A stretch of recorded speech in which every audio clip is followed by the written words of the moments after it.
Hello everyone. நான் உங்க ஆனந்த் பாலா. வாங்க இன்னைக்கு வீடியோக்குள்ள போகலாம். நம்ம இன்னைக்கு எதை பத்தி பார்க்க போறோம்னா, அதாவது நம்ம வந்து வீட்டு லோனோ இல்ல அ ஒரு கடை போடுறதுக்கோ எதுக்கா இருந்தாலும் ஒரு லோன் போட போவோம். அந்த லோன் போட போம்போது பர்ட்டிகுலரா வந்து அந்த பேங்க் மேனேஜர் வந்து நம்மள்ட்ட என்ன கேட்பாங்கனாக்க, உங்கள்ட்ட வந்து சிபில் ஸ்கோர் இருக்கா? அப்படிங்கிற மாரி கேட்பாங்க. சிபில் ஸ்கோர் அப்படின்னாக்க என்ன? சிபில் ஸ்கோர்ங்கிறது பார்த்தீங்கன்னாக்க நம்ம வந்து இதுக்கு முன்னாடி அவங்கள்ட்ட லோன் வாங்கியிருக்கோமா? இல்ல என்னென்ன மாரி லோன் வாங்கியிருக்கோம்? அந்த லோன வாங்கி நம்ம என்னென்ன யூஸ் பண்ணியிருக்கோம்? அந்த லோன வந்து ப்ராப்பரா நம்ம கட்டிட்டு வர்றோமா? ஸோ இல்ல கட்டாம விடுறோமா? இது எல்லாத்தையும் பார்க்கிறது தான் வந்து சிபில் ஸ்கோர். அந்த அ லோன வந்து நம்ம ஒழுங்கா கட்டி முடிக்கிறோமா? இல்ல பாதியிலேயே கட்டி முடிக்காம அதுலேருந்து வெளியாயிடுறோமா? இதெல்லாம் வந்து ஒவ்வொன்னதையா பார்த்து தான் வந்து இந்த சிபில் ஸ்கோர் வந்து நம்ம அதுல போடுறாங்க. இந்த சிபில் ஸ்கோர்ங்கிறது வந்து பார்த்தீங்கன்னாக்க, நம்ம எவ்வளவு வந்து ஸ்கோர் எடுத்தா நம்ம வந்து கண்டிப்பா அதுக்கு எலிஜிபிள். இல்ல வந்து இவ்வளவு ஸ்கோர் நம்ம வந்து எடுத்தோம்னா அதுக்கு நம்ம எலிஜிபிள் கிடையாது. இது எல்லாமே வந்து மீன் பண்ணி தான் வந்து இந்த சிபில் ஸ்கோர் அப்படிங்கிறாங்க. இந்த சிபில் ஸ்கோரை தாண்டி இப்போ ஒரு ஆர்டரை கொடுத்துருக்காங்க. அதாவது ரிசர்வ் வங்கி வந்து கொடுத்துருக்கு. அது நாடாளுமன்றத்திலேயும் இத வந்து ஒரு ஒரு தீர்மானமா கொண்டாந்துருக்காங்க. இதனால நம்ம மக்களுக்கு வந்து என்னென்ன மாரி அ பெனிஃபிட் கிடைக்க போகுது. ஒன் பை ஒன்னா வாங்க பார்க்கலாம். இந்த சிபில் ஸ்கோர்ங்கிறது பார்த்தீங்கன்னா, credit information fund India private லிமிடெட்ம்பாங்க. இது ஒரு பிரைவேட் கம்பெனி தான். பட் இருந்தாலும் இந்த பிரைவேட் கம்பெனிலாம் சேர்ந்து தான் வந்து இந்த மாரி ஒரு வந்து இந்த ஸ்கோர் எப்படின்னாக்கா ஒரு 900 ஸ்கோர் வச்சிருப்பாங்க. இந்த 900 ஸ்கோர்ல வந்து நீங்க எவ்வளவு ஸ்கோர் எடுத்தா நீங்க வந்து எலிஜிபிள், எவ்வளவு ஸ்கோர் எடுத்தா நீங்க எலிஜிபிள் இல்ல அப்படிம்பாங்க. இந்த பர்ட்டிகுலரா எவ்வளவு ஸ்கோர் எடுக்கலாம்னாக்கா, ஒரு 700, 750க்கு மேல நீங்க எடுத்தீங்கன்னாக்கா, உங்களுக்கு வந்து நல்ல ஒரு ஓகே இவங்களுக்கு லோன் குடுக்கலாம் அப்படிம்பாங்க. ஏன்னா, நீங்க அதிகமா வந்து கிரெடிட் கார்டு யூஸ் பண்ணியிருப்பீங்க. அது இல்லாம அந்த லோன வந்து ப்ராப்பரா வந்து இந்த டயத்துக்குள்ள கட்டியிருப்பீங்க. இல்ல அதுக்கு முன்னாடியே வந்து கட்டியிருந்திருப்பீங்க. இதெல்லாம் வந்து மீன் பண்ணி தான் வந்து அவங்க உங்களுக்கு வந்து இந்த ஸ்கோர வந்து மென்ஷன் பண்ணுவாங்க. இந்த ஸ்கோர்லாம் கண்ட்ரோல் பண்றதுக்குன்னு ஒரு பிரைவேட் கம்பெனி வந்து ஒரு 4 கம்பெனி வச்சிருப்பாங்க. இந்த 4 கம்பெனி தான் வந்து இந்த ஸ்கோர் எல்லாத்தையுமே வந்து மானிட்டர் பண்ணுவாங்க. அவங்க தான் வந்து இத ஃபைனலா வந்து பேங்க் வந்து சப்மிட் பண்ணுவாங்க. ஒவ்வொரு டேட்டாவும் வந்து இதுல வந்து கலெக்ட் பண்ணப்பட்டிருக்காங்க. இதுதான் வந்து மெயினா இருக்கு. இதுல நீங்க வந்து ஒரு 400 450 இந்த மாரி ஒரு உங்களோட டேட்டா இருந்துச்சுன்னா சிபில் ஸ்கோர் உங்களுக்கு வந்து அதுல ரொம்ப வந்து வட்டி அதிகமா போறதுக்கான வாய்ப்புகள் அதிகமா இருக்கு. உங்களுக்கு 750க்கு மேல எடுத்தீங்கன்னா உங்களுக்கு வட்டி வந்து ரொம்ப கம்மியாகும். அது இல்லாம லோன் வந்து இமிடியேட்டா உங்களுக்கு குடுப்பாங்க. பட் நீங்க வந்து இந்த லோன் இல்லாம இந்த 300க்கு ஸ்கோர் கம்மியா இருந்தீங்கன்னா உங்களுக்கு உள்ள லோன் வந்து குடுக்கறதுக்கான வாய்ப்புகள் இருந்தாலும், அதோட வட்டி வந்து விகிதம் அதிகமா இருக்கும். நீங்க வந்து அதுல ரொம்ப சிரமப்படுற மாரி தான் இருக்கும். இதுதான் வந்து இந்த சிவில்ஸ் வந்து இப்ப வந்து நாடாளுமன்றத்துல என்ன சொல்லியிருக்காங்கனாக்க, இந்த சிபில் ஸ்கோர் இல்லாதவங்க என்ன பண்ணலாம்? சிபில் ஸ்கோர் இருக்கிறவங்க இந்த ஹையஸ்ட் ஸ்கோர், லோவஸ்ட் ஸ்கோர் இருந்தா வாங்கலாம் அப்படின்பாங்க.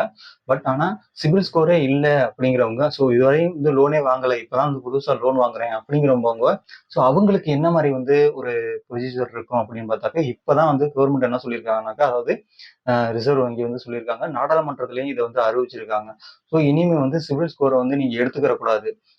உங்களுக்கு லோன் கேட்க வராங்களா? அவங்கள்ட்ட அதாவது என்னென்ன மாரி வந்து கேட்டகரியில அவங்க இருந்தாங்கனாக்கா, அவங்களுக்கு லோன் குடுக்கலாம் அப்படின்னு பார்க்குறாங்க.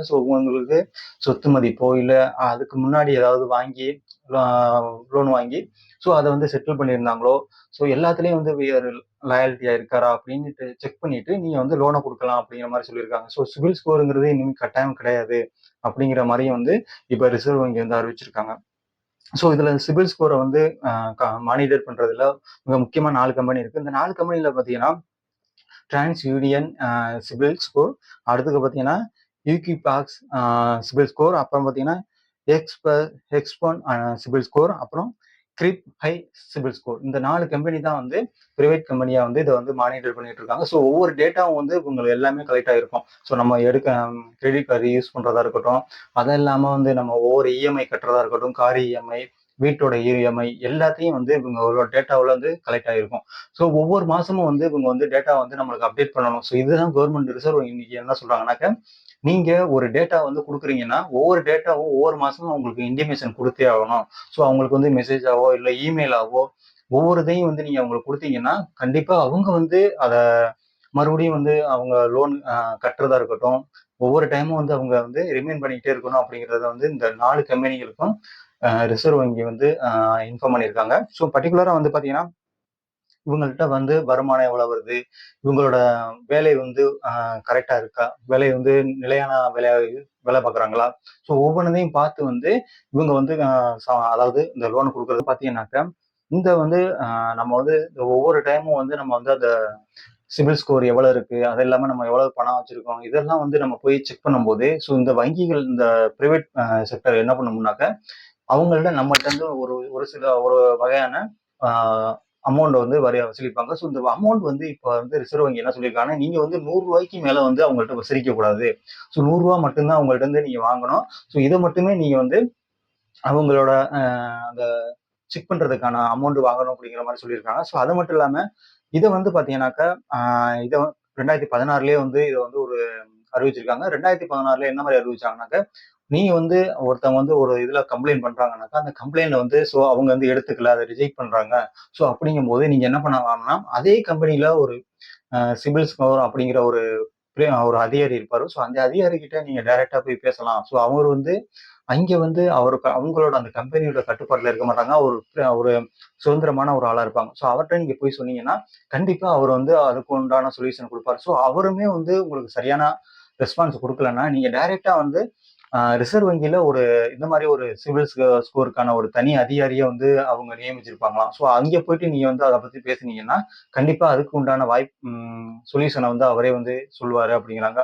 ஸோ இதுதான் ஒன் பை ஒன்னா அந்த சிவில் ஸ்கோரோட அ ரிசொல்யூஷன வந்து சொல்லிட்டு இருக்காங்க. அது ஒரு 41% வந்து பாத்தீங்கன்னாக்க, எந்த ஜெனரேஷன் வந்து அதிகமா அந்த லோன் வாங்க போறாங்க. இப்போ வந்து பாத்தீங்கன்னா, இதுக்கு முன்னாடியே உள்ள ஜெனரேஷனோட வந்து முடிஞ்சிருச்சு. இதுக்கப்புறம் உள்ள ஜெனரேஷன் வந்து இனிமே இந்த லோன் வாங்குறாங்கன்னாக்க, இவங்க வந்து அதாவது 2000 2000க்குள்ள வந்து உள்ள ஜெனரேஷன் முடிஞ்சு, இப்ப அதுக்கு உள்ள அடுத்து உள்ள ஜெனரேஷன் வந்து இப்ப லோன் வாங்க ஆரம்பிப்பாங்க.